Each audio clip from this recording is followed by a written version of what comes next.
எண்ணற்ற பேருக்கு வாழ்க்கையை கொடுத்த ஒரு மகத்தான மனிதர். சொல்லுவோம் நம்ம வாழ வைத்த தெய்வம்னு. அப்படி பல பேரை வாழ வச்ச ஒரு தெய்வம் தான் அவர்.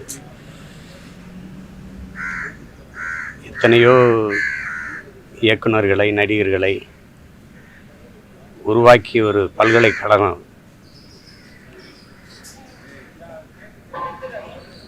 ஒரு பேரன்புக்காரர். ஒய்எம்சிஏ அந்த விளையாட்டு தடலில் எங்கே இருந்தாலும் அங்கே நடைப்பயிற்சிக்கு தொடர்ச்சியாக வந்துடுவாங்க. அப்போ இருந்து ஒரு நட்பு. அதோட தம்பி ரமேஷ், ஜீவா எல்லோரும் நாங்கள்லாம் ஒன்றா அந்த ஒய்எம்சிஏ தடலில் இறகு பந்தாடுவோம். ஒரு நெருக்கமான ஒரு உறவு.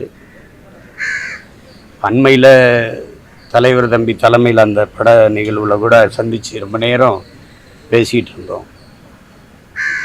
99 படம் தயாரிச்சிட்டாங்க, இன்னும் 100வது படம் தயாரிக்கணும் வந்து பேசிட்டு இருந்தோம். இந்த விபத்தை கொஞ்சம் கூட எதிர்பார்க்கலை. நான் உடல் நலத்தில் ரொம்ப அக்கறை கொண்டவர். அதனால் இன்னும் ஒரு நீண்ட காலம் வாழ்ந்திருப்பார் அவர். இந்த விபத்தை வந்து கொஞ்சம் கூட எதிர்பார்க்கலை. அது ரொம்ப அதிர்ச்சியாக இருந்தது. அவருடைய இழப்பு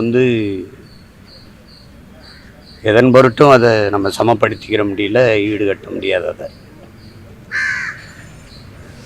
ஐயா அவர்களை இழந்து வாடுகிற அவருடைய குடும்பத்தினர், குறிப்பாக தம்பி ஜீவா, ரமேஷ் அவங்களுக்கு, திரையுலகினர் எல்லோருக்கும் என்னுடைய ஆறுதல். ஐயா சௌத்ரி அவர்களுக்கு என்னுடைய புகழ் வணக்கத்தை செலுத்துகிறேன்.